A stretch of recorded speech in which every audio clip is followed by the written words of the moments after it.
राधा, तुम मुझसे इतना प्रेम कैसे कर लेती हो?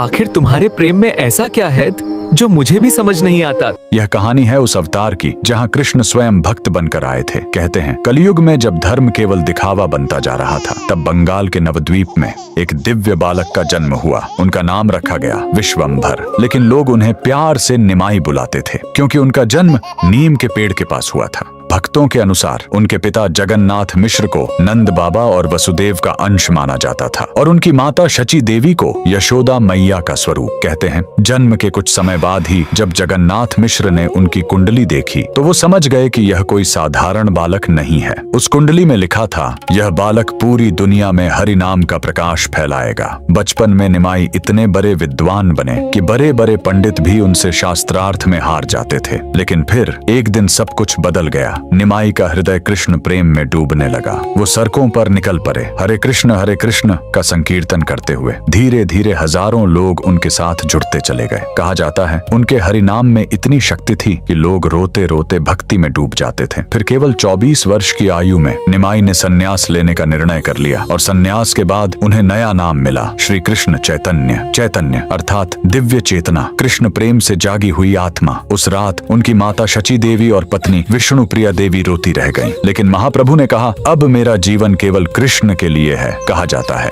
संन्यास के बाद जब महाप्रभु झारखंड के घने जंगलों से गुजर रहे थे, तब एक अद्भुत चमत्कार हुआ। महाप्रभु हरि नाम गा रहे थे और धीरे धीरे जंगल के हिरण, हाथी, बाघ, यहाँ तक कि सभी जंगली पशु भी उनके साथ संकीर्तन करने लगे। लेकिन यह बात बहुत कम लोग जानते हैं कि महाप्रभु धीरे धीरे राधा के उस विरह को महसूस करने लगे थे जो राधा कृष्ण के लिए महसूस करती थी। कभी वो जमीन पर गिरकर रोते, कभी समुद्र के किनारे कृष्ण पुकारते रहते और कभी प्रेम में अपनी सुध बुद्ध खो देते। भक्तों का मानना था अब कृष्ण स्वयं राधा का प्रेम जी रहे थे। और फिर एक दिन जगन्नाथ मंदिर में महाप्रभु भक्ति में डूबकर मंदिर के भीतर प्रवेश कर गए और उसके बाद वो कभी बाहर नहीं आए। भक्तों का विश्वास है कि वो स्वयं जगन्नाथ जी में समा गए। आज भी जगन्नाथ मंदिर और मायापुर में महाप्रभु का हरि नाम संकीर्तन गूंजता है। हरि बोल, हरि बोल। अगर आप भी मानते हैं कि सच्चा प्रेम केवल पाना नहीं बल्कि पूरी तरह समर्पित हो जाना है, तो कमेंट में लिखिए हरे कृष्ण।